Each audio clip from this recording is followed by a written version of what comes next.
Good morning, Bridge Nation. Good morning. This is the Public Eye. I'm Ronnie Thwaites. My friend and colleague, the Honorable Pearnel Charles Sr. is traveling today, so we're flying solo. I'm sure he's listening to us somewhere, wherever he is, and we welcome him and greet him too. Greetings to all of you who are listening to the Bridge 99 FM. Greetings to all of you in the diaspora. That's the whole idea, for us to be able to connect the Jamaican lovers and the Jamaican citizens all over the world. Hey, you never stop being a Jamaican citizen, Once you're born here, or you love somebody here, or you connect with the place in whatever manner, then that's it. You're ours and we are yours. Thank you for being a part of the Bridge Nation. It's 99.13579 on the FM dial. And remember, you can always watch our live stream at www.thebridge99fm.com, wherever you are in the world. I seldom give these coordinates, so let me do it again. Follow us on Instagram at thebridge99fm and subscribe to our YouTube channel, Bridge99FM. And you can keep up with all the happenings by downloading the Bridge99FM app in the Google's Play Store and the Apple Store. Thanks so much for being with us. We're here until 1 o'clock at midday Jamaica time. We join Erwin Clare on Arijam Radio for the Global Connection. That's the essence of this station. Unusual, particularly unique, yes, linking Jamaicans all over the world, talking our concerns, talking our perspective on a variety of international concerns. Well, I always begin by giving you a little synopsis of the news in Jamaica. The newspapers today talking about the state of education and particularly the deliberations of Jamaica's teachers, those majority who are represented by the Jamaica Teachers Association, which is having, it's 50th conference, annual conference in Montego Bay. Here's the problem. The numbers of teachers that are going away are greater than usual. Don't let anybody tell you otherwise. The government says that it can only measure those that it has known to be giving up during the months of July to the present. They acknowledge that more will likely resign before the end of the month. I agree that it is really unfortunate that they can't offer the statistics of those who have resigned or indicated an intention not to return to the classroom, even if they haven't yet formally resigned in previous months, because that would give us a better picture. And I'm wondering if the minister would like to rethink what she is reported as saying yesterday, because the regional offices of the Ministry of Education, the education officers who are in touch with every single school on a regular basis, there should be absolutely no problem in getting this state of staff sustainability and permanence from them. So it isn't acceptable to say that we don't have that data. Why is it important? Well, this is it. As Tony Rebel was saying, we don't want a classroom without teacher starting back to school morning. Yeah? Our students are way behind and they need the best teachers. And they need to be constantly supervised. Yeah, and saying that we have 900 plus specialists coming into the profession really isn't quite so. You know why? First of all, because those teachers are just coming out of college, so they don't have the experience yet to be able to take the place of those who have lost. And also, plenty of those who graduate from teachers' college don't go into the profession at all. So we have to be very clear what we're dealing with. It's not to blame anybody. It's a question of stating exactly what our practical approach has to be. So later on this morning, we'll be connecting with Senator Damion Crawford. He's the opposition spokesman on education. What's their perspective? Do they have a plan? Or are they just kind of picking here at what the government is doing? I'd really like to know.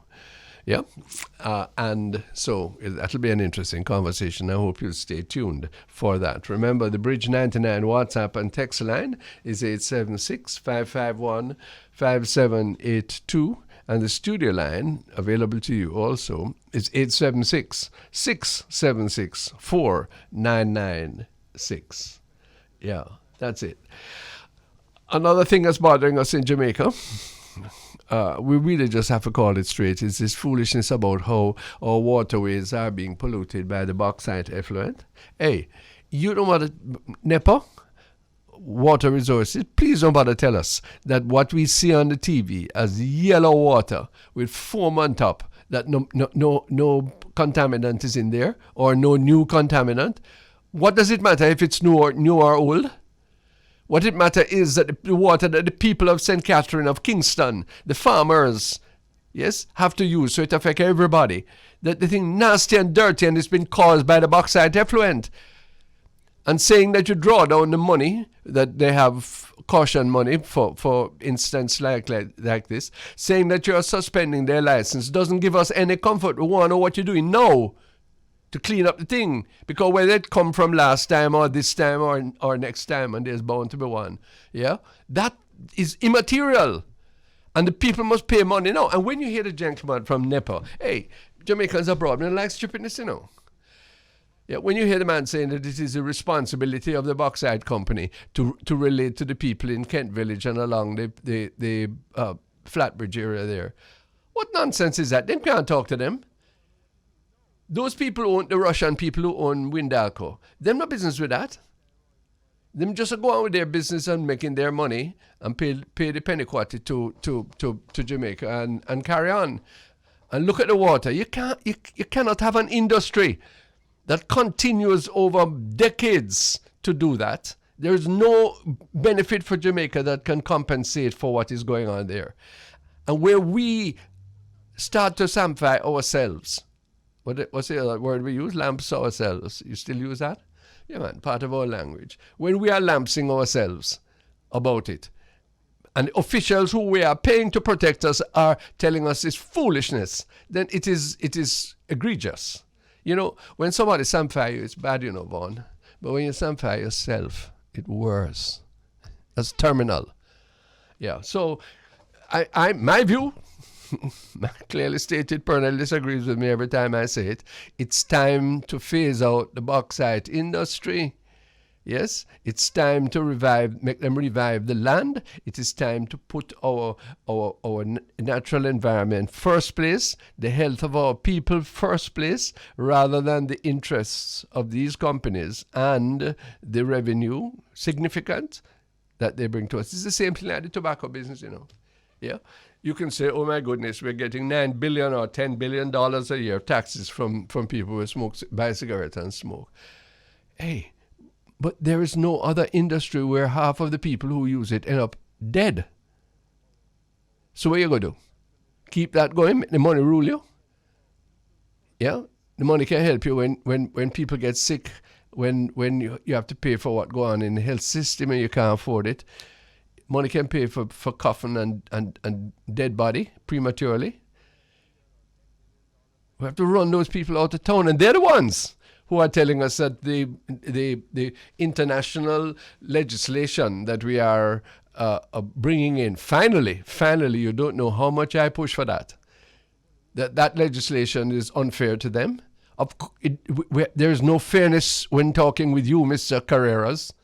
No fairness at all. You are killing people by the product that you purvey, and telling people about it, telling us that we mustn't.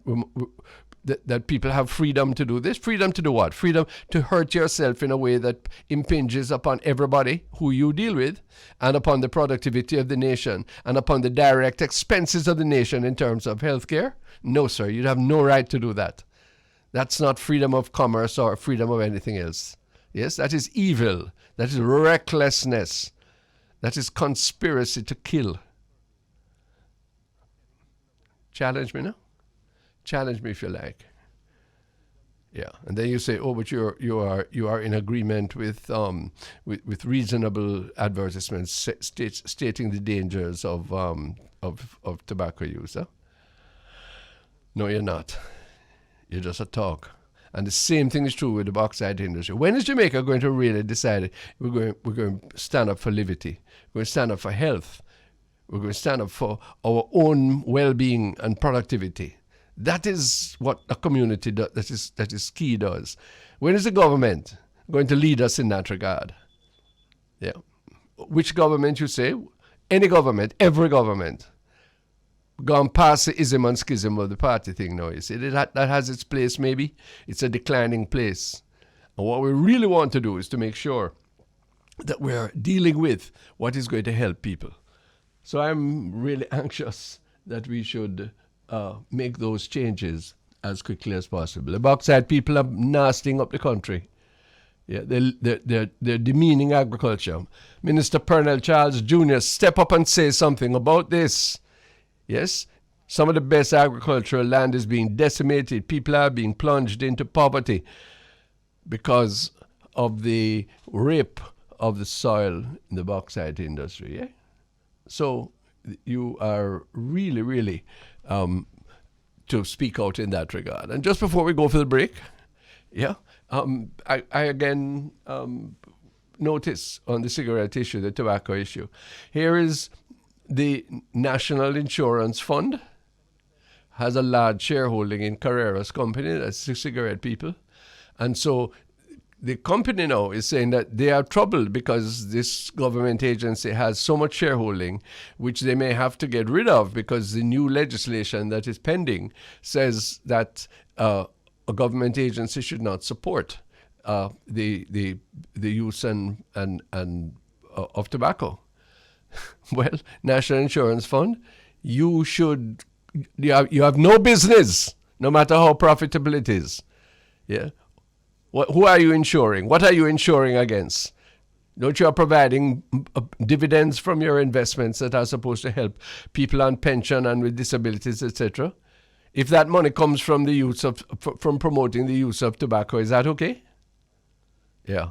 And then, right. The other thing has to do with education and the legislation that is pending and which the teachers are resisting.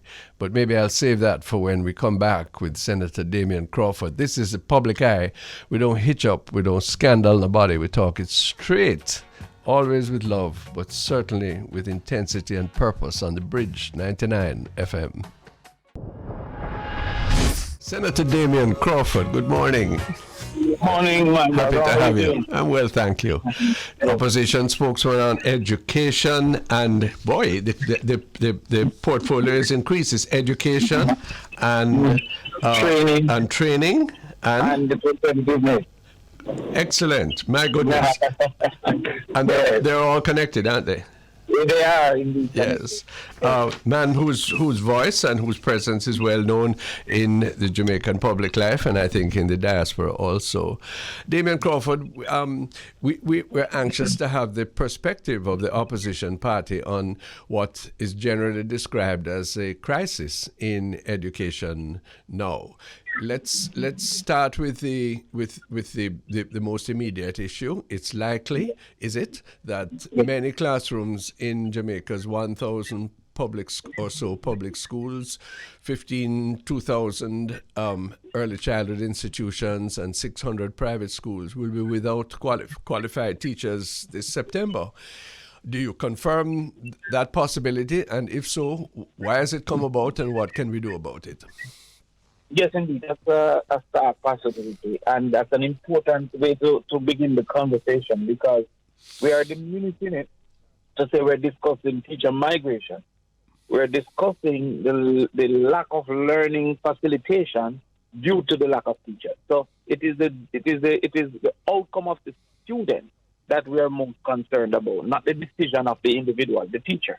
Yes. The outcome of the students who don't have a teacher between September and December would mean that child sitting exam in June would have had a third less exposure than another child. That's an unfair reality for that child. Sure. What we're facing is that because of the lure of traditional schools, as the traditional schools find out more who they are lacking, those advertisements will start to draw from persons who are currently in non-traditional schools. This is at the high school level.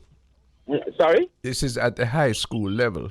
At the high school level. Mm-hmm. But even better performing primary schools. Sure, and preparatory schools too. Right, will be a better draw, and therefore leave these children most in need to be most effective. Yeah.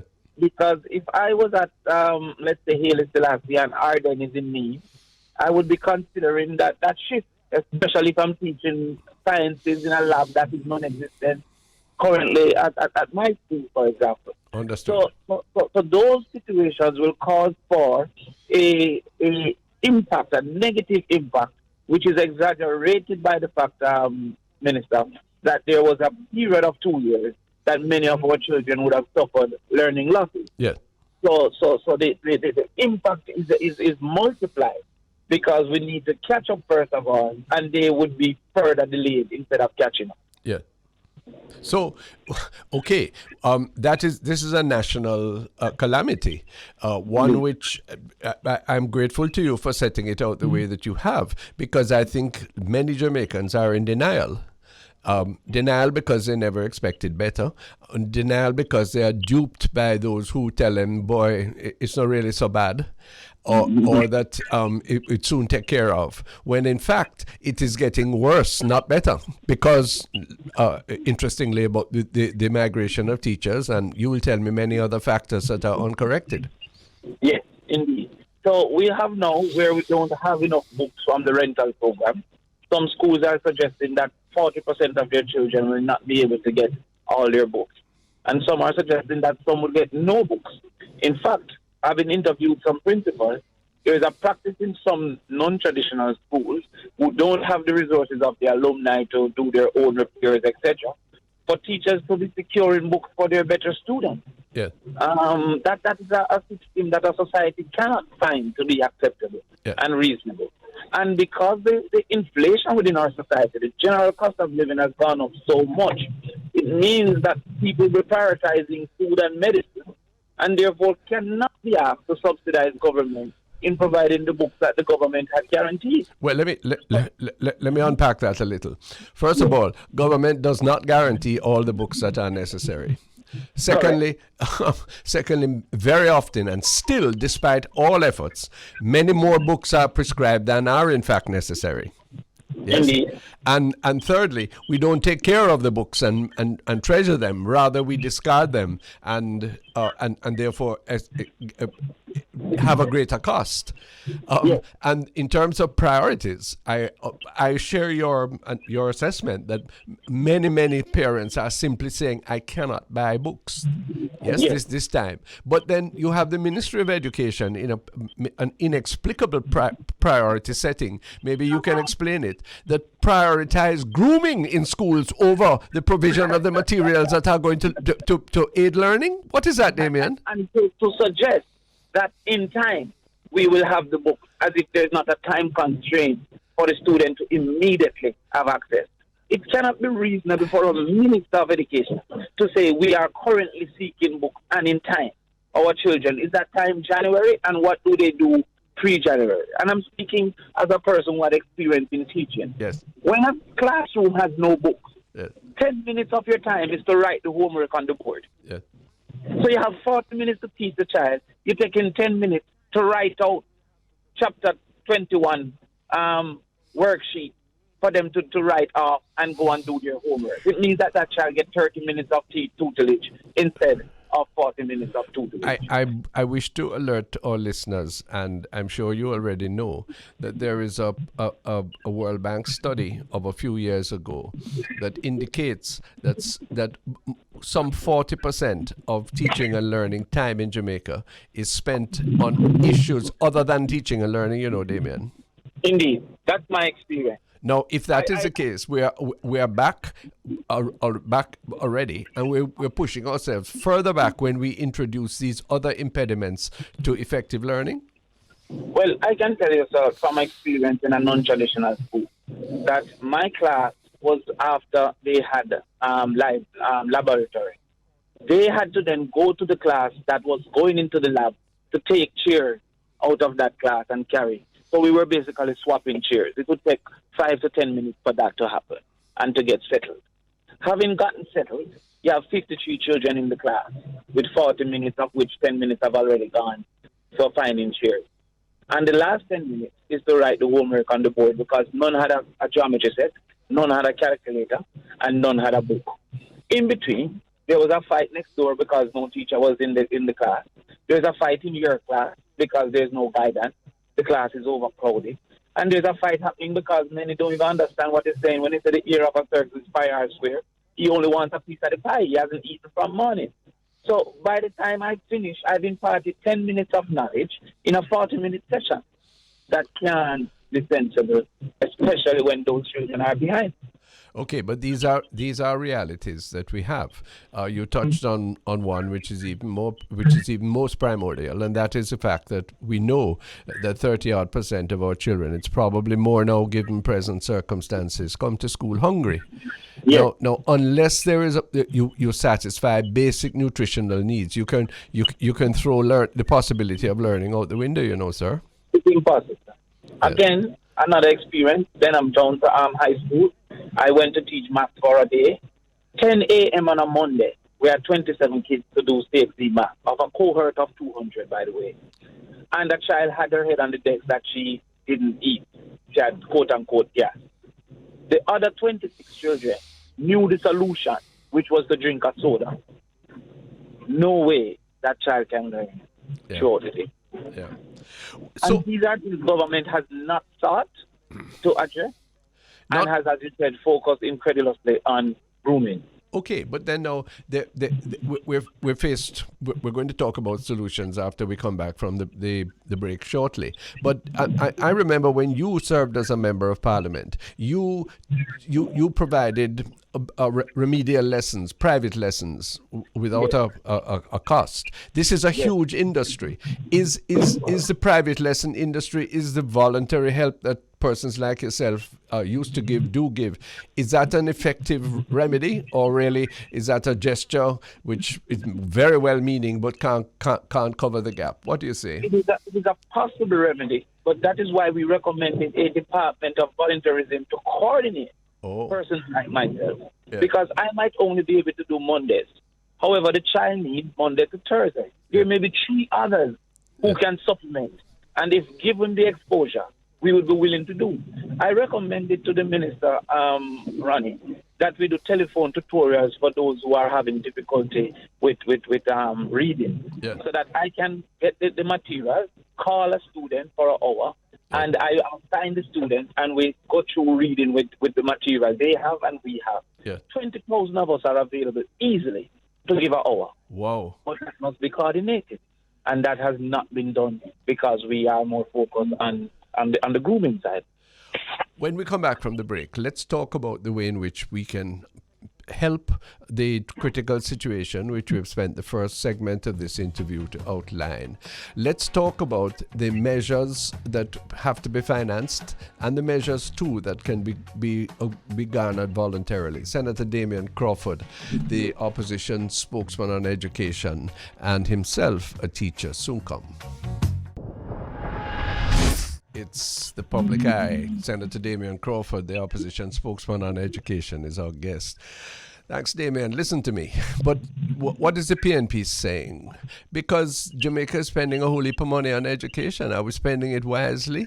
Are we? Do you really expect that if you were in government and if you were the Minister of Education, you could find more money to pay to contribute to education? Should we be doing that? And if so, what would we have to sacrifice? Money is not the only answer, first of all. And if I may just give you 2 simple methods that we could have used to cauterize what we're facing. We claim that because the teachers are taking their last 2 months' pay, they are not willing to send in their resignation letters until September. That is creating great negative for the society. It means, therefore, that we could consider as a government that when the teacher ends in June, you give them their lump sum for 2 months, which takes away the benefit of delaying their resignation. Now, at the end of the day, the teachers are a 10 weeks or a 10-month employment basis, because we accept that in the summer months, they wouldn't be called for much duty. So if you give them that lump sum, they move on, and we start to appreciate what we need. Secondly, if you had a centralized platform that asks for persons interested in teaching where they're located and to put in their resume, then the schools could go to that platform and immediately draw on a pre-recruitment for those who are interested in Manchester and even identify the schools that they're interested in. Instead of when they get the letter tomorrow, the recruitment process, which likely take 3-4 weeks, kicks in. So if the government had that platform to say from May, those interested in teaching, we're asking you to send in your resumes. We'll have interviews in these areas over the next period of time. We will recruit a panel of principals to help with the interviews and set a certain kind of ranking. It means that we would know now of all the people who are graduating, who's going to do further studies, who's also migrating, who's not interested in teaching. We'd have had a pool that we can take 2 days to draw from and immediately move. So not all the solutions exist in saying, oh, we have to pay the teachers more, is my opinion. I think you do have to pay the teachers more, though, Damion. I do agree with that. And there are methods and strategies to buttress salaries, because we have this wage to GDP ratio, which many Jamaicans feel only can be affected by the wage side. They don't accept that a ratio can equally be affected by the GDP side. Sure. But I spoke with some teachers, and they've indicated some of the concerns. One, ability to own a home. They're finding it difficult with their wage to own a home. Two, the cost of student loan greatly deteriorate what they take home. Yes. They have that problem. And owning a vehicle is now culturally a basis to say you are doing well. Yes. So they have identified three things that they would so like. let's stop right there, because I think the reversal of the subsidy on certain categories of professionals, including teachers, for the National Housing Trust is really, really unfortunate. That's the opposite direction. It's the opposite direction. Secondly, it strikes me that the student loan issue can be much better handled.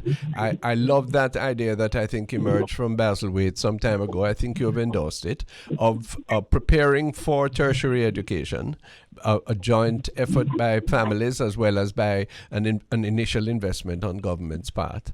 We certainly can mitigate the heavy 10-15% of and more of salary, meager salary having to go for that. And the car issue is probably the least of the problem. The house issue is the main one. Yes. Well, what we have recognized, unfortunately, is that the government is now proving itself as untrustworthy in negotiation. Those special rates for teachers, and we're discussing teachers now, we're not ignoring nurses or police, but those special rates for the public sector was based on certain pay negotiations that less was recommended in addition to these benefits. I didn't remember that. Is that so? Yes. So now that the benefits is being reversed, it suggests that the government is untrustworthy. The truth is, though, that do you believe that the present arrangements, but for the figures with the teachers, is a sustainable situation? I would like to draw your attention to comments made by former Prime Minister Bruce Golding recently in his G. Arthur Brown lecture. The contractual arrangement with teachers, where they are hired by boards, paid by government, and are effectively off duty for large proportions of the year. 190 days is the class requirement. It strikes me that we will not be able to make the progress for all of our people unless that is considerably revised. How do you see it? Yes, that is true. But again, that's what a lot of the salary conversations were based on. Yes. A lot of Jamaicans, unfortunately, presume that a teacher duty starts when the class starts. And that is not true. No, that's correct. It extends. If I should do a lesson plan, it takes all weekend. If I'm to do an effective lesson plan for 4th and 5th form, and one class which is high performance and one which is not so high performance, it will take the entire weekend. If I'm to mark an average 40 people in a class and you teach 5 classes, if I'm to mark 200 homework, that's going to take the entire night into the next day. So a lot of people believe that they go to school for 2 hours, and that is not so. A teacher would say that their day is an extended day, and by extension, there should be some compensation for that extended day. Government, in an inability to offer that compensation, then offered the payment for the non-work periods of time. So you offer payment for holiday periods, summer, etc., for those non-work period of time. There needs to be a total revaluation of, like, for example, in the States, your contract is 10 months, I believe. Yes. And you get your salary based on a 10-month period. But if the government seeks to divide, because the teacher can ask for the government to basically prorate their salary over their 12 months, or to give them it as it is in 10 months. And our government seems to have decided in negotiations to prorate it. And so that the teachers would then say, okay, we need our yearly salary over 10 months, and a reasonable remuneration would have to be considered. The extra lesson industry in Jamaica was estimated many years ago by former Minister Maxine Henry Wilson to be valued at about $20 billion, Damion Crawford. There's much merit in extra lessons, but also that is usually a catch-up for those who can afford it from what you did not get in class. The extra lessons is mainly targeted to those who least need it, first of all, because it's based on affordability. But it is motivated by a lack of confidence in the education sector. So many times the decision to participate in extra lessons is not after the child is doing poorly. It is from the start. You're going into GSAT, you're going to extra lessons, regardless of how well you're doing in classes. Yes. So that innate worry, and also the limited opportunities, the fear of going to one of the schools that doom the child from age 12 has caused for our people to invest greatly, but often in the ones that are less in need than the ones who are in need. The report on the transformation of education in Jamaica, called the Patterson Report, has been with the government now for 1 year. It was submitted in September last year. Do you see palpable signs that, in fact, its recommendations are being implemented? One. And two, one of its salient recommendations is that for those who can, payment for school fees should be required, making sure that for those who cannot, the state provides full coverage. Does the People's National Party support this, or are we still under the mantra of free education, even though it is palpably clear that we can't pay for it? Well, I wouldn't agree we can, but we choose not to. Well, you have to clarify that. Do you, do we have the extra, my estimate is $25 billion to put into the education budget at all levels to make it truly free? We have the 25, we're just unwilling to spend it because we're unwilling to sacrifice what would have to be sacrificed. So therefore, we don't want, the government of Jamaica want to have the political benefit of saying free education, but not the budgetary negative of funding it. Yeah, it's a win-win situation for our government. Right, but what is the alternative? Because we recognize that position that you've just described is bankrupt. It's clearly not working. It's what we have now. So what is the alternative? The immediate alternative, I believe, is to have a agreement on what's the cost of education. Because there is not, even within the Patterson Report, there's not a clear agreement on what per child per year. The current situation in a primary school is $10,500. The current situation in a secondary school is $17,000. Let me draw your attention to work done by Dr. Peter John Gordon at the University of the West Indies, which, although somewhat dated and cautiously expressed, gives us, as if we couldn't find it by talking to any principal who's conscious of the cost, gives us an idea of what it's actually costing. And may I put forward that certainly at the high school level, a decent high school education arrangement, over and beyond the payment of teachers and maintenance, which the government does, and the $17,000 which they provide for high school students, is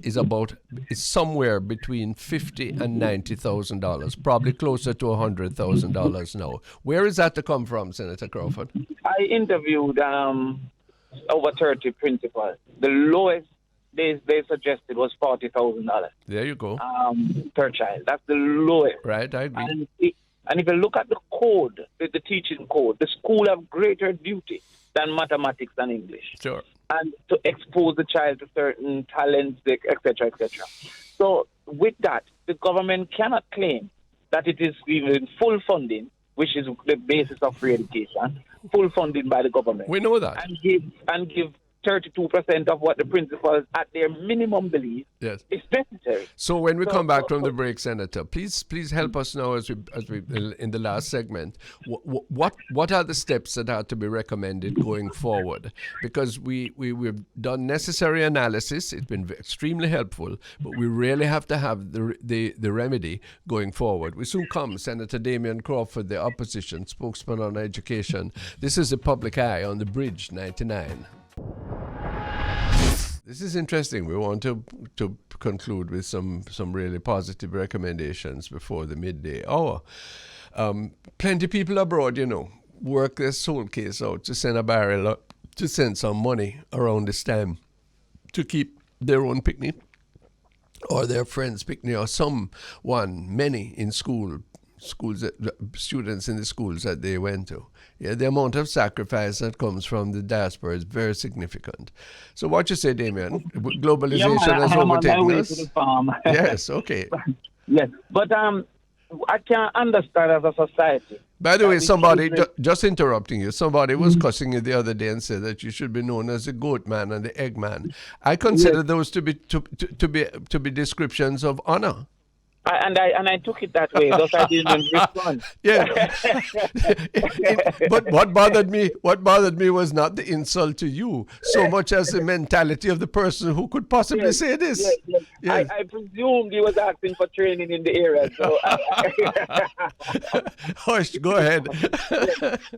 but we can't ridicule migration and celebrate remittance. No. It is what you call mutually exclusive. Remittances is based on Jamaicans who migrate and send back resources. Right. There was a time that the demand for Jamaicans was more physical muscle work, and now there's a demand for more mental capacity. Right. We should create that mental capacity so as to give opportunities to our citizens. Right. If we need 100 and 1 in every 10 is leaving, then we train 1,000, retain 100, and benefit from the remittances, benefit from the investment, and benefit from the experience when they return to our society. Sir, let's pick up on something that Prime Minister Holness seems to be at last thinking about for the first time at last. Who said that? And needs encouragement, which is that where there's skills abroad that our people can fill, we need to get some assistance in training for those and at the same time protect ourselves. Let's be practical. Damion Crawford. Every single young person who is getting their CSEC and CAPE results now ought to be encouraged to consider enrolling in a teacher's college now. We have countless people who would be willing to undertake teacher training in order to, as a professional uplift, and for many as a riser into the teaching profession. I don't see any emphasis in this regard. Can I ask you a foolish question? Don't we have a farm work exploitation program, a farm workers exploitation program? Sure, properly organized. And we also, to a less extent, have a hotel exploitation program. So I'm told. Why is it that we have ignored the probability and possibility to have a nurse and teacher exploitation program? Yes. Well, I believe that we should, and I believe that we have the talent bristling here in order to be able to do exactly that if we were prepared to cut through some of the prejudice to bureaucracy. And, Senator Crawford, if we had some kind of common position on these advantages, whereby Mrs. Williams wouldn't be separated from Senator Crawford just because she's sitting temporarily in the minister's seat, but rather there would be a national effort to solve both the local crisis and to take advantage of the foreign of opportunity. To give the opportunities to our people. But there's also a need for better foreign affairs intervention. Clearly. Because when these developed countries are recruiting, the 80% that we subsidize should be considered by those countries. Of course, clearly. And we are too weak in the foreign space to even... we're willing to subsidize or to supplement your shortages. But you must be willing as well to invest What do you think?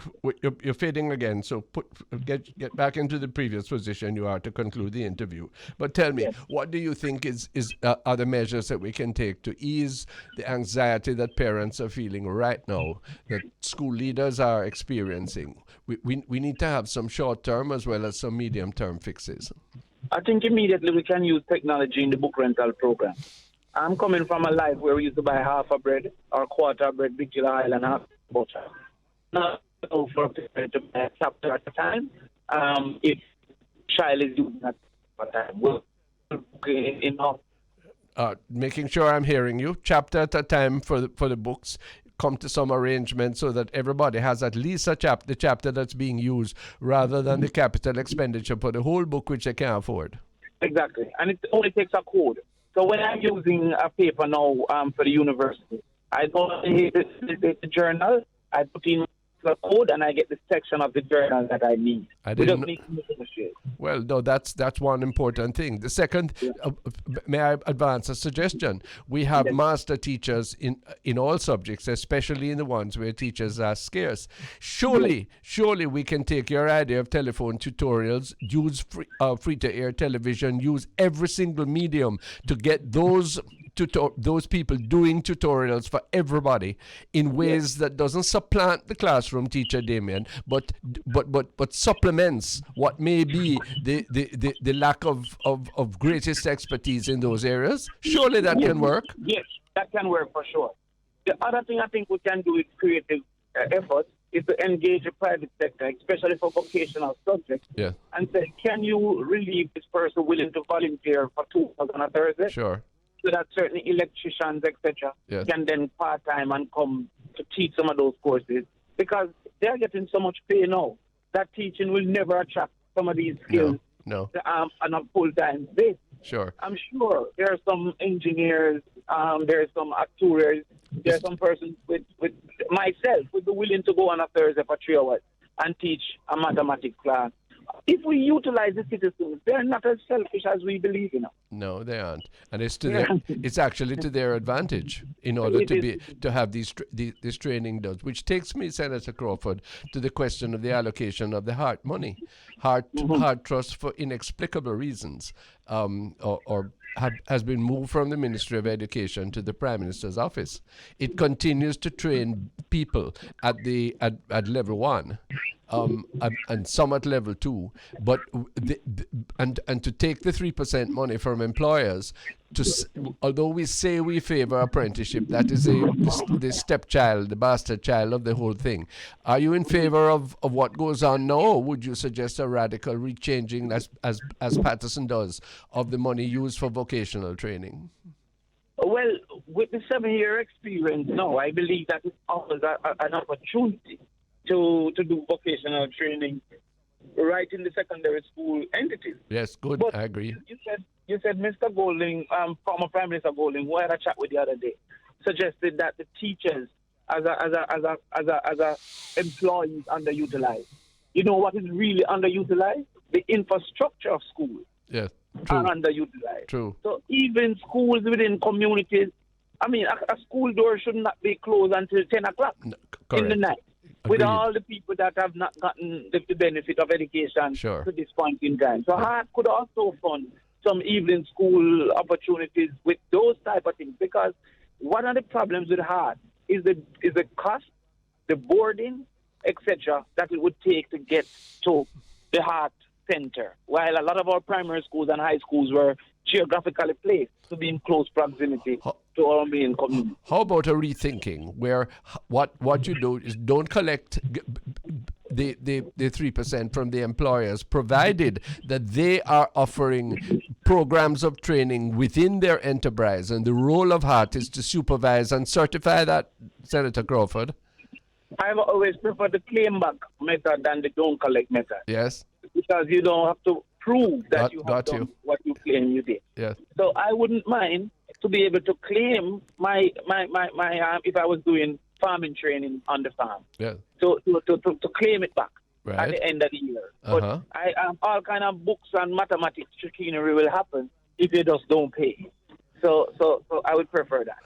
20% of Jamaica's children are absent from school on any given day. How are we going to change that? If they don't actually turn up, what can we expect? What good can we expect? What would you do? Well, first of all, food is one of those reasons. Food is a real motivator for the poor, Yes. People don't understand, but we do it when we want vaccination and we do it when we want vote. Yes. Food is a reasonable motivator for the poor. And it's also a reasonable deterrent when they can't afford food. Yeah. If schools provided one meal a day, we would be far ahead in encouraging kids to come. I really encourage you to... Yes, go ahead. The second thing is transportation. I went to a community who said to get to the nearest secondary school, it was over $2,000 a day. Yeah, well, that can't work. So obviously there has to be a rethinking of those things, and that can happen fairly quickly. We have capacity which we're just not using, and that's another thing. So waste has to be curbed. Damion Crawford, so much more we could do. Let's do this again. Thank you so much for careful thoughts. Thank you for the opportunity. Good luck with the eggs and the goats. Senator Damion Crawford, agriculturalist, mathematics teacher, university lecturer, and opposition spokesman on education. Interesting interview. We're looking forward to Minister Favour Williams next week. We would have had her today, given her prior place, but she's presiding at the Jamaica Teachers Association conference. Time for the midday break. When we come back, the Global Connection with Erwin Clare at Ira Jam, only on the bridge. Hi, thanks so much for joining us. Good day to you. Pearnel is traveling today, so we're flying solo with you. I hope I didn't get a chance to give him my travel list. He may be closer to you than he is to us in Jamaica. Indeed. Welcome, Ronnie. It's been a very interesting past week. As you know, yesterday would have climaxed with elections. Still haven't heard all the details yet. It's one of those elections, Ronnie, that is taking place as a result of redistricting here in New York and several places. As you know, the census... What's redistricting? Redistricting comes about as a result of the census. The census, as you know, is done every 10 years in the United States. The census is utilized to determine how resources are distributed. And with resources being distributed, it means then that it reapportions our congressional districts and how congresspersons are distributed. If we lose population, then we lose congressional representation, and it goes down the line to whether it be council member, assembly members, etc. And New York, the last census, although if you drive to Brooklyn or you can't find a space to even stand up, it says that we lost population, Ronnie, because, part of the Trump mandate was to scare undocumented immigrants from participating in the census, and albeit affected immigrants across the board. So we did not have the kind of turnout in census that we should have had, and we lost congressional seats. And so that will have an impact for the next 10 years. But that's very unfortunate, isn't it? Because it is. Because one traditionally believes that those large urban areas are more on the liberal side of social legislation than elsewhere. Now, Indeed. What's happening? It's going to tilt the balance, is it, of the balance of the political axis? Well, that's all part of it, because we saw where loss of congressional seats to us meant that other states collected, whether it be in Arizona, whether it be Florida or Georgia, and those are the states where the population seemed to be moving towards. But at the same token, we know that it was not accurate. I mean, census last year, the last census when it was done in 2020, was that the time span was even reduced in the middle of COVID. And this was taking place in COVID, and there were many calls for more to be done. But it was obviously a strategy on behalf of the Trump administration then to do what it did, in so doing, restricting and reducing our numbers and shifting the power from blue states to red states. I accept that, but at the same time, there's a responsibility on the part of the people who allow themselves to be excluded. I mean, yes, that is amazing. That's absolutely. our forces of liberal thinking and of principle, not the kind of loose, my freedom means I can do anything with anybody, weak or strong, that I can get away with, not that crap, but genuine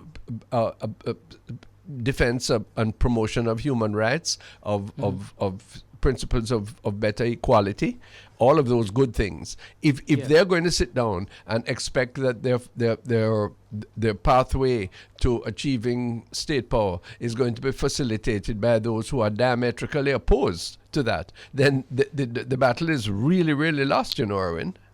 Indeed. And you see, when we put it in perspective, Ronnie, back in 2020, you figure the whole census exercise, a couple of things happened. Prior to the census, the Republican Party under President Trump at the time indicated that he did not want to count undocumented immigrants. Right. Now, what does that mean? It meant that it's not just undocumented immigrants are impacted here now. You're now moving away the new immigrants as well, even those who are legal. There are now people who are concerned, especially immigrants, that this was another ploy by the administration to seek them out. But if they're legal, what did they have to fear? Well, you see, there's a history of hard to count areas, and this is not just. No, I understand all that, yes. But yes, at the same time, what you have done by that reticence is to invite people to take step with you. And that is true, and that one could, and that's a fair statement. But remember now, you're living in an environment where typically on the street at that time, when the emphasis was on immigration and custom enforcement, where even if you looking like an immigrant, legal or not, you could be picked up. There was fear. Undoubtedly. There was fear. But then, all right? And then coupled with that, coupled with that, you had COVID-19. And then they reduced the amount of spend as it relates to how they publicize and market the census, especially in our areas. Now, regardless of all that, we lost seats, because the numbers went down. And I think the numbers went down across the board, but disproportionately in areas such as the New York tri-state area and areas that has a history of being hard to count. Yeah, well, I'm looking for the antidote, and what I hear, for example, on some of the TV channels that I'm exposed to, is a diet of regret and of denunciation and of all a inventory of all the advantage taking. But what I don't hear is the strategy that is going to avert this. Where I hear that is only when they report people like Val Demings or Stacey Abrams. Yes, who look as if they have some real spinal columns and have decided, right, well, if this guy is against me, I am going to call him out, or I'm going to go on the road and knock on the door of every black person, of every legal immigrant, and I'm going to use community organization to overcome some of the structural obstacles that are being placed by those in power. Indeed, and that has been the strategy of many. Yeah. Again, the harvest is plentiful, laborers are few. And coupled with and this is not an apologetic statement. We see people. It's true of Jamaica too, Yes, but yes, no value freedom. Well, no, seriously, you have a minister in Jamaica who is trying to unpack our Bill of Rights explicitly. Yes, and the cries of denunciation and of critique of that and saying, "Don't you dare touch that." Yes, are muted and limited for the same kind of reticence. And boy, I'm in a business with that, or go touch me, or there are still 5 flights to Miami and all that foolishness. Yes, and then we spend money to big up Marcus Garvey. This is precisely what Garvey stood for. Garvey said we must have a backbone, not a wishbone. Indeed, and when you look at even situations that impacts us directly, like these elections that would have taken place, and the elections again to come up in November. Yeah. Local elections that don't have the prominence as presidential elections. And we've said this even on these platforms. It is your council member, it is your assembly person. These are the persons who will have more impact on our lives on a daily basis than the President of the United States of America. And we say that because, our politics here is local. And if we are talking about picking up our garbage or roads or schools or hospitals, then we have to participate. And one of the things that frightens me in these type of elections, Ronnie, is that you have the minority who have a stranglehold and want to maintain it and have a knack for voting. They always vote in their blocks. And this is why we wake up sometimes in the morning and find that those who are in charge and in certain positions are not of the community or for the community. And then we ask ourselves why. Because the classic situation that I have read about is the way in school boards in the United States, in many, many places, have been taken over by right-wing reactionary elements. Oh, yes. While others are talking about Black Lives Matter. Yes, How you can talk about Black Lives Matter and you refuse to engage yourself in the educational philosophy and praxis of your children and everybody else's children who are likely to be prejudiced by culture and by encouragement if you are not in there putting it straight, man. Indeed. Indeed. Whoa. And those are the challenges that face us. Want the next Martin Luther King, man. Go ahead, sir. I want to switch now. Just as in Jamaica, parents in the United States, in New York Tri-State area, will be preparing their children for back to school. In several schools, too, in the United States, are faced with teacher crisis. We see teachers leaving the classroom for other opportunities. And so it's not just a situation that resonates in Jamaica alone. And this by itself, in itself, could create even additional pressures on countries like Jamaica, where already we are ranked number 2 for the expat the export of our highly intelligent persons. But maybe you have to take a break, Arwin. But when you at some point, can you explain why is it that the teachers in the United States, nurses, are vacating their positions, the very positions which Jamaicans would love to fill? Why is it? Is it a money thing? Are there other issues that we should know? Because unless we get to the real fundamental reasons, we're not going to be able to solve the problem, will we? Indeed. And in fact, our upcoming guest in the next segment with the Nurses Institute and studying nursing management and all of that may be in a position to share some insights on that with us, Ronnie. Okay. All right. Well, you're guiding the Indeed. the helm. All right, so we're going to take a break now, a global break, and when we come back, we'll continue the dialogue right here on 93.5, and we're communicating with our brothers in the Global Link. Welcome back to the Global Hour, and in this Global Hour 93.5, we connect with our brothers at the Bridge 99 in Jamaica. Today, going solo is Reverend Ronnie Thwaites. We understand that Mr. Pearnel Charles Sr. is traveling. I did ask Reverend Thwaites in the first segment if he had gotten in a list of things for him to take back, but he's allowed $500, Ronnie. So I don't know if he'll be able to buy. The days of the barrel when you're coming in kind of gone, No, it's a big business. Really? You done there. You stay there. No, for diaspora people sending it. But listen to me. We used to pack some class of suitcase and boxes. But no, you can get everything and anything in Jamaica if you have the money. Yes. But I remember once standing in Leonardo da Vinci Airport in Rome, Irwin, and watching people going from Rome to Africa, particularly Ghanaians. And I never thought anybody could have packed bigger box than Jamaicans. But the Ghanaians about 3-4 times bigger than we. You know where we get it from. Yes. Heritage, man. Genealogy. Yes, indeed. And it's serious, man. It is serious. Laugh with ourselves or we would have dead, Oh, yes. Yeah, yes, indeed. It's a significant industry. Yeah. So tell me, why are the teachers leaving the classrooms in New York?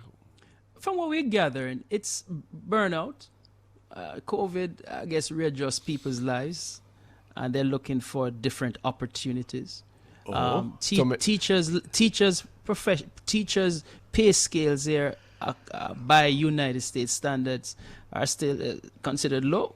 When you consider the contribution they make to society, I agree. What does a teacher get? $50,000-$70,000 US a year? probably in the 70,000 there if you're Okay. at that Just, midpoint. just bear in mind that 90. the latest offer to Jamaican teachers puts them at about an experienced teacher, probably in the high parts of $2 million, which is less than 20,000 US. So you understand why they become Well, I cowards and understand, leave. but the comparisons. I mean, the cost of living is different there than here. Yes, But at the same time, the pull and push factors are contained in the numbers, aren't they? Yeah. But where does that 2 million juxtapose them and place them within the societal norms of what, middle class? I don't know if that exists. Lower middle class, Right. but grave difficulties to pay a mortgage, which is probably Exactly. 60,000-80,000 a month, and to buy food, which if you're paying for a family of 4, is probably 20,000 if you want to engage in the utter luxury of eating 3 times a day. What about that? Yeah, Not to mention the car. But if you recall the teacher's plight of, was it 2011 or was that 2011 or 2001 when he had all those teachers are leaving? I was part of that whole situation. I happened to run into a couple of teachers recently who have now retired.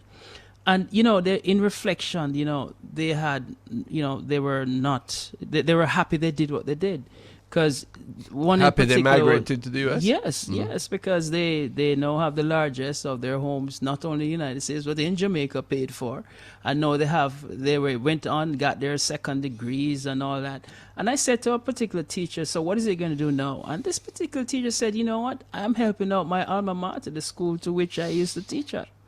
Well, that's good. And there's also the factor of family too, because many of the who migrate are able to take their family with them. Yes, that too, at chain some migration. Stage, yeah. Yes, and that has an incalculable effect. I don't think you can stop it. I don't think you can discourage it. I think what you have to do is to turn it around. I was discussing earlier with Damion Crawford, the Opposition Spokesperson on education. We have to train teachers and nurses, professionals, for external service. If you think about it, we've always done it to some extent. Perhaps we haven't regulated enough. He made an interesting point. He said, Erwin, look, don't we have a regulated farm worker program? Don't we have a regulated hotel worker program? So why we shouldn't have something similar for teachers and nurses? I agree. And well, as we said last week, if we were being fed lemons, and by no means to call teachers and nurses lemons, we have to make lemonade and set up a stand. I ask the question again, what would the Cubans do? There you go. Yeah. They produce or export and maintain for themselves. Yes. Well, anyway, we have a remarkable guest on today, Ronnie, and I understand she's on with us. Just to give you a brief preview, she's a senior nurse, a poet, digital broadcast. By the way, you know about the 16 jobs business there, Ronnie, right? Where when we migrate, we have 16 jobs, right? Motivational speaker, entrepreneur, and editorial advisor of the Royal College of the Nursing Institute's Nursing Management Journal in the UK. She is Miss Nichole McIntosh, and we welcome her to today's dialogue. Pardon me, I didn't get up to 16, Nichole. I just mentioned like 8 of the jobs, all right? Hello, nurse. Thank you very much. Welcome home. Thank you very much. It's a pleasure and an honor to be here and just to see Reverend Thwaites. I grew up listening to him, so I'm kind of pinching myself just to see him. So yeah, I don't have 16 jobs, man. I have one job to be an island girl in London. One thing. Tell us, Nurse McIntosh, tell us your story. Where you born? Where you come from? Where you went to school? And how you find yourself where you're there? Well, that's a good question. What a story. So I'm from Westmoreland, from Petersfield in Westmoreland. Really? And I grew up there. Petersfield, that is called Petersfield. Yes, go ahead. Yes, Petersfield, Shrewsbury, near Roaring River. I know, ma'am. Yes. Yes, so I grew up there. I went to Mannings and left in the early 90s, and then I migrated. But I went to Casting. I went and studied business administration, majored in marketing. Really? So I kind of took the scenic route to nursing, came here in 96, and I haven't looked back, really. Yes. It fits my values of being a kind, decent person. But what I've found is that my advocacy as a patient advocate, as a senior nurse, it really comes into the fore. Mm-hmm. So as a proud Jamaican in London, you rock the boat, but you don't fall over, you know. Yes, Right. yes, yes. But Erwin, listen to that lady. She said it is her self-appraisal as a kind, caring lady, nurse. I think Nurse McIntosh have told Erwin, I think, of the story when President Obama came to Jamaica in 2015. The man looked at us. We were government ministers meeting with him, and he said, "Look, why don't you have more Jamaican nurses? They're so kind. They're so good. They're better." He was raw enough to say they're better than the Filipinos and the Mexicans who we have. It's so we stay. We need more and more of that. We bring our character and our best approach to healthcare and to teaching sometimes, and other things, other professions too. Has that been your experience? Yes, definitely. I was known as the smiley nurse. So I was known as the nurse who would come in and smile and crack Oh a my joke. goodness, what Because an honor. to me, You freeze up. Yes. When she said, yeah, I know. You know, as we try to get her back, the smiley nurse, we also had a couple of weeks ago the smiley dentist in Dr. Roy Street. Remember? You know, so it goes again, tells you that there's a connection there. Watch her, no? You're back with us, nurse. Go ahead. thank you. I froze don't know us what now. happened there. The gremlins yes. are at play. But Yes. I think for me, it doesn't matter the badge. It doesn't matter the title. I was recently appointed as an honorary visiting professor at City University, where I did my first master's. What a thing. When you're a Marvelous. first generation immigrant who is offered an opportunity like that, it's another pinch yourself moment. Yes. You have to say, there is something going on. I'm doing something right and God is blessing me. Yes. But you see it as an opportunity to inspire the next generation who look and sound and act like me, to bring their authentic selves to the table.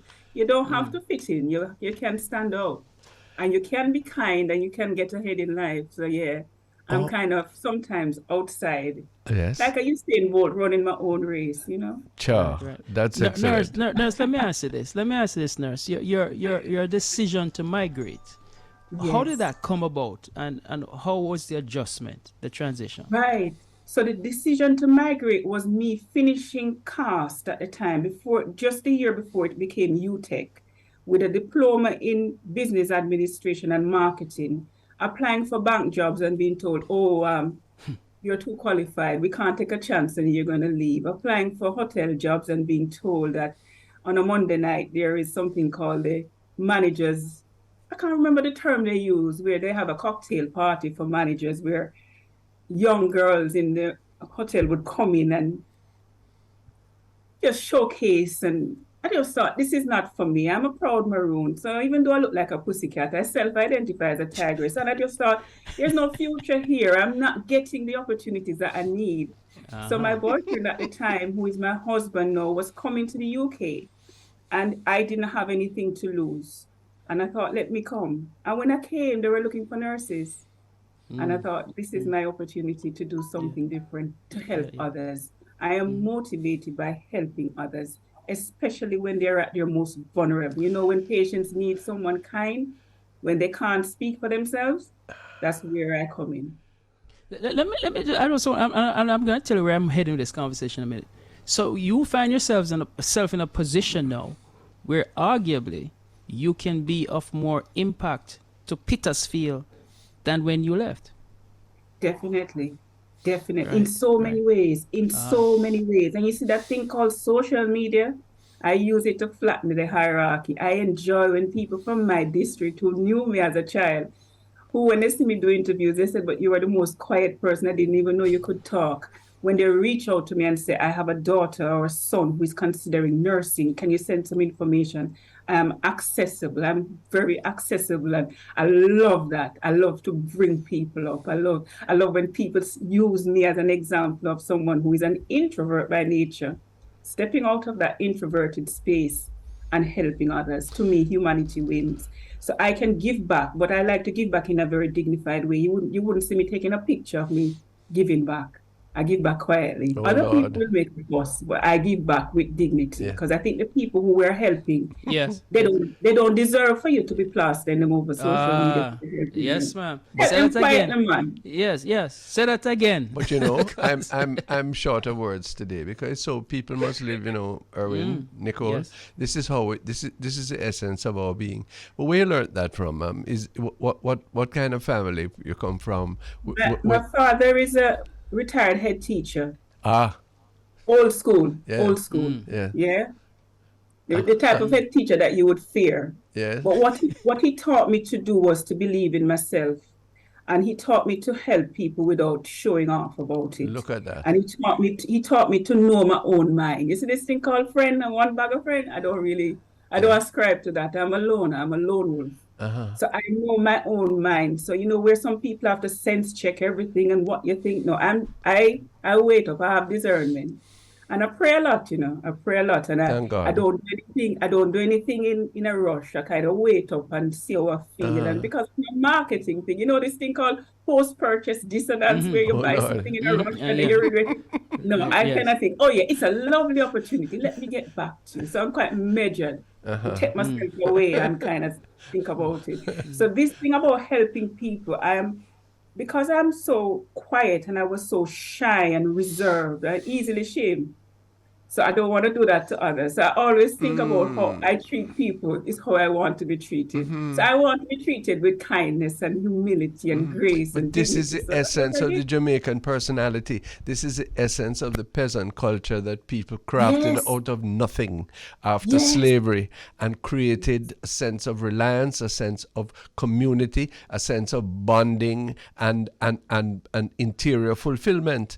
And we can't when we over urbanize, when we scrape off the top of the land so that it can't plant and a teacher can't teach agriculture anymore because people don't want to learn them things.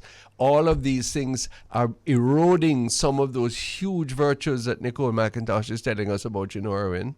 Indeed. And Go ahead, Ron. You go ahead. No, I'm saying impelling the development of squatter schemes all over the urban areas, looking for a lifestyle that is impossible, aping somebody else rather than integral to you, and indeed embedding inequality in our nation, where we're really we have the sense, we have the blessedness to make it very different, Indeed. Nurse Nicole, when we look at today's environment with the migration, and Jamaica has recently been identified, ranked second on the list of countries where its nationals leave, especially its highly educated. The motivation to leave, obviously, similarly to many in the past. But there's significant backlashes today because of the severe impact it has on the brain drain side of it. And even we saw local politicians recently made statements to the extent those leaving now are cowards. We not say politicians. One politician. man. Let me also say this though. But even those who represents us from a diaspora perspective, Ronnie, I have not heard them come out and rebuke that statement. Well, this is it. We have done. Some of us have done it, but it has certainly not received the kind of denunciation, and just maybe because it's so stupid and so obviously untrue. But it hurt, and that's all. That and when there's a hurt, there needs to be a repair of that hurt. Nurse will tell you. I agree 100%. I saw it. It was a nurse colleague from Jamaica who sent it to me and said, Nick, because that's what they call me. Nick, have you seen this? I said, don't watch that idiot, in favor idiot. Because actually, for them to say, we are the cause, we are the ones who come over here into Bafraland, and to try and make a way as a first generation immigrant out of our social network, for us to be the cowards, I don't think so. Yes, you can say that we must give back, and we must be able to demonstrate what we're giving back. But don't call us coward, man. Come on. So I think you're right that it deserves the backlash, but sometimes you just think, not today. I think that I will deal with that another time, because there are more pressing things that we need to talk about, like that injustice where it's like where you're born is where you end up. No, I believe that everybody must win. And I believe that we have so much talent that we don't even recognize sometimes. That it takes a little kindness for us to realize and believe in ourselves and push for. True. So we can't be distracted by the nonsense and the noise. I focus on the vendor and the market, not the noise of the market. So sometimes, yes, you call it out and you sound your bang on it and you lick out on it, but you move on because you can't really waste too much time on nonsense like that. But Mr. Clare, Ms. McIntosh, here's what I'm getting out of this interview. This lady, she gone to England a long time. Yeah, she settled in there and she high up in England, or turned professor. We're proud of her still. But she's nonetheless Jamaican. You in New York, keep up there. Same thing. What we're doing right here is incarnating a vision, a reality, dimly perceived, of a nation without borders, spread out all over the place, but having a common soul. Am I right? Mm-hmm. Correct. And what a gift this is to ourselves and to the world. And to the nation. Especially to the nation. What? Because, Nurse, we just celebrated our 60th, and I've made a statement that wherever we go, we make it Jamaica. Yeah. Agreed. I was there, I was in Negril, man. I went and saw my family. Oh, lovely. There is a certain Jamaicanness that we take with us. You see, when we're proud, we're out and we're proud and we are Jamaican. We're not the stereotypical Jamaican. Because guess what? I've had people say to me, you're not Jamaican because you're not loud. You're not Jamaican because you're not this. So we have to get away from the stereotype and call it out and say, you don't know how Jamaican I am. If you cut me, you say Jamaica colors. I'm proud is not the same as bossy. No. Exactly. And I've had a professor who said to me, someone with 2 masters like you should be talking about it. And I'm saying, why?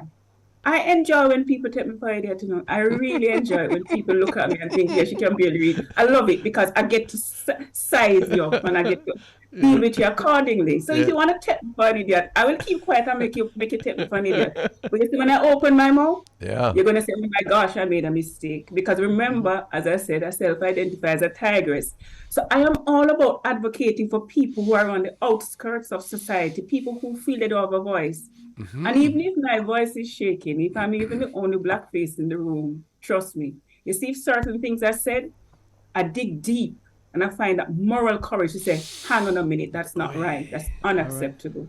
Right. And so you have to have that kind of confidence in yourself that you say, you're right, it's not boasting. Let me ask you.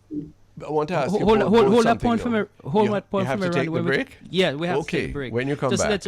Let's let our listeners know a special guest here this evening, Nurse Nichole McIntosh, all the way from London, but from Petersfield, but now in London. And in the Global Connect with us here today, Ronnie Thwaites on the bridge, and I'm here at Irie Jam. We'll be right back. Thanks for being with us on the Bridge 99. This is The Public Eye. I'm Ronnie Thwaites and Erwin Clare. Good day, Ronnie. Yeah, I'm here. Yes, sir. I had to bring in the Manning's piece there, because whenever we have a person from Manning's, the whole subject of, which is the oldest school, always comes up, So I just let it be, I let it be. But I must say, though, that the Manning's Past Student Association in the Tri-State area and in Jamaica, too, doing some fantastic things for the alma mater. And, again, the contributions of past students to their respective school is just another of the phenomena that is an add value to folks living outside of Jamaica. I agree. A question I wanted to ask you and principally Nurse McIntosh is, do you have to leave Jamaica to become truly aware of your Jamaican-ness, of your specialness, your role, the potential that you guys are showing, you particularly, Nurse? Wow, it's a good question, It's a really good question. I think for me, it was necessary. It was necessary because, when you just know what you know, sometimes you don't appreciate it. It's like even going to Negril. I appreciate that now because I've got used to the seas in England, which are not on par. No, you talk so nice. Cold like bad. It cold like bad. Exactly. I dare not put my toe in it sometimes, but I needed to leave to really appreciate my maroon mindset. The reason I say that is I was going through some oppression, right? And I remember not refusing to break, refusing to conform. And I was speaking to my dad in distress once, and he says, but that's the Maroon in you coming out. And I thought, up until that point, I was not a proud Maroon. It's like you've been indoctrinated to kind of keep that away from me. But I said to him, explain. He said, this thing about facing oppression face on and not breaking and knowing when you need to run away to recharge and get your resilience is a Maroon thing. And I thought, okay, I'll have some of that. And I started to research. Yeah. So I needed to go away to kind of appreciate what we bring to the table. I needed that. Yes. Some people can do it out there, but for me, maybe I was narrow-minded. I needed my mind to be expanded a bit. So tell me about the Maroon Mindset podcast, please, ma'am. Oh, yes. As I said, I'm an introvert, right? So doing this is not my comfort zone, but I've had a word with myself and I've stepped out of that introverted zone.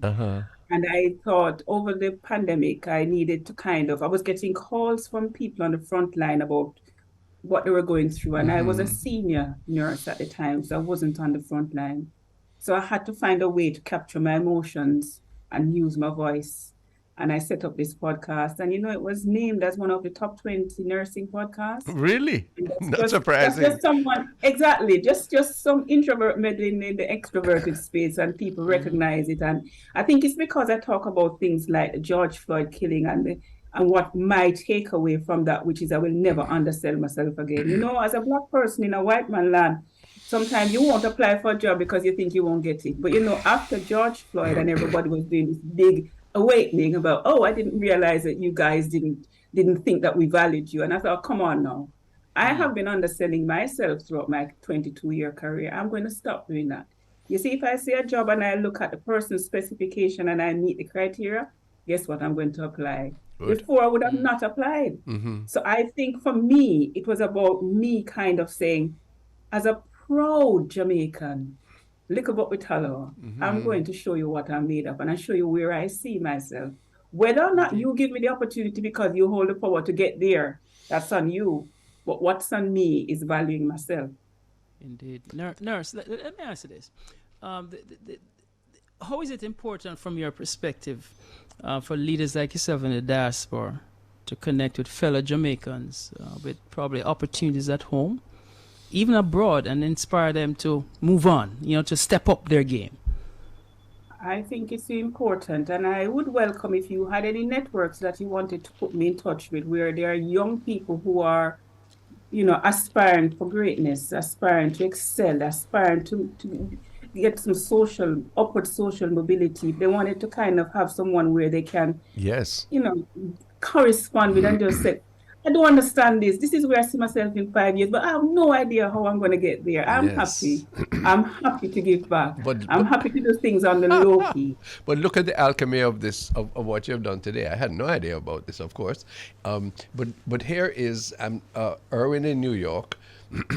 Nicole is in England, in the United Kingdom. We're in Jamaica here. There is a magic and a mystery and a sacrament connected with this, Look at what we're doing. It is. Don't underestimate the significance. This is not some ersatz chat. This is a spirit that is moving within us and uniting us, and also pointing to possibilities. Yeah, yes, I could not have believed. Yes, as a Stush nurse in the United Kingdom would do something called a Maroon Mindset podcast. Hey, you'll be surprised. You know how many people when they said Nick, true. I'm a proud Maroon as well. I've never openly said I'm a proud Maroon, and they come and give me a hug. Yeah. Yes, wonderful. Yes. Wow. Well, Ronnie, and that's what makes us as a people so unique. Yeah, man. One final question, though, because I saw this jumped out at me, and I want to we have a few moments ago. This whole situation of you being a fellowship of the Royal Society of Arts, and you were recognized for your contribution to nursing. Tell us what that was, what that is all about. What is the Royal Society of Arts? Yes. The Royal Society of Arts is a group of forward-thinking individuals. You get nominated by people who see you as making a positive contribution to society in whatever field it is. Yes. So, for example, Nelson Mandela was a fellow of the Royal Society of Arts. Whoa. What it does, Good it gives company. you that recognition that, you know what, You're carrying on and you feel like you're a swan paddling, but somebody's recognizing what you do. And when they said to me, Nichole, your appeal is bigger than nursing. You can take that both ways. As a proud nurse, it's like, come on, explain yourself. But what they said is, you can inspire people who are not in the healthcare sector. And what it does as a fellow is it kind of give me that creative license to do my blogging, my podcasting. And people not saying, but you're supposed to just talk about nursing. No, actually, I can talk about anything I choose, anything I'm passionate about. So that is what that FRSA, Fellow of the Royal Society of Arts. Not many nurses are fellows of the Royal Society of Arts. Great. But you get to network with people who are in a different industry and they look at leadership from different ways. And you're thinking, oh, okay, maybe we could try that. And we network and cross boundaries. And I flatten the hierarchy. Remember I told you I like to flatten the hierarchy? Yes, yes, ma'am. Yes, so that connection is nice. You know, nurse, there's some hierarchy and some mountains out here, and I mean relationships that needs to be flattened too. So better dialogue can take place. No, but I love the quiet confidence, you know. Yes. Her head no swell, but she proud and she know where she coming from and she know where she going to. And that is the strength of us that multiplies the 3 million, multiplies the broke pocket, multiplies the advantage where people want to take with you. This is good, really good. Indeed. Nurse McIntosh, happy to keep in touch with you. Want to make those links that you speak of being open to. Erwin Clare, what a good man you are to link us up today. I want to tell you, but before you go though, share with us how we can catch your podcast and stuff like that. Any angles you have? Okay, it's on my website. You know, it's Nichole, Nichole, McIntosh, MCINTOSH.com. Okay. I do a lot of things on there. I even write for Good News Jamaica, you know, because I'm positively promoting Jamaica. You know, all right. Happy to meet you. From Petersfield, near Shrewsbury. You know what I would really like? What I'd really like is if anybody watching this thinking, oh my gosh, I would love to be in contact with Nichole just to hear what she thinks about X and invite me on one of them virtual space. Just send them my way. I'm open to it. I'm not one of those people who will say I'm busy. I'll find the time. And even if we have to say 6 weeks time, we make the time. All right. Everybody to win. Everybody must win. I love that. Thanks so much for today. Take care, Nichole. Nice to meet you. Sure. All right, great. Bye. Erwin Clare? Listen to me. I don't know. Your man goal today, man. That's wonderful. Tell you. Yes, this is big. But what it shows to me is can you imagine the lift in the spirit of people on your side and on our side? Who can just feel, wait, so we good? Yes. And that is the spirit? Yes. And we pass this on to our picnic because our children born in the United States or London, we are letting them know about their heritage and their culture. Yeah. And that's how we magnify and build this borderless nation. I got you. And it's not nostalgia, you know. It's a substance of every caliber. I got you. I'll leave it as one story, you know. My daughter. Tell me now what's happening. We're missing Erwin. You can't drop him out just at the time of the story. Seem to have just lost him, eh? What a thing. So let's see if we can connect him back. But Maker, here I come. Yes, got you. Tell us the story, Erwin. We're back. Yes, sir. I was just saying to you that we're looking, you know, our children, and now in this case, my grandson. Yeah. You know, my daughter went and got him his global entry. So he can enter and leave the United States and enter the United States freely and quickly. You know, and the whole idea here, her getting him his passport so young is to instill in him the importance of his roots here in Jamaica. Very soon he'll be getting his Jamaican passport. Well, that's excellent. That's a good thing. And the will that she had in order to do that indicates that she values that and she cherishes that which binds us all together. Indeed, what a note and an excellent program. Thanks so much, Erwin Clare. All the best to you, sir. Until then. Until next week. Sure. Erwin Clare of Ari Jam in the tri-state area, and that very, very impressive interview with Nichole McIntosh, nurse from Petersfield in Westmoreland, of Manning School, fellow of the Royal Society of Arts in the United Kingdom, making Jamaica proud. Earlier, Damion Crawford, yes, well-known political commentator participant, educator, and agriculturalist. Love that all together. That's what that makes us touch so many keys, do so many good things. Time to say thanks for the public eye on the bridge to all of you who have made it possible. Today, you are our heroes. We say the words, you make it possible. Till next time, thank you very much for your company. Nikki Z follows on the bridge, 99 FM.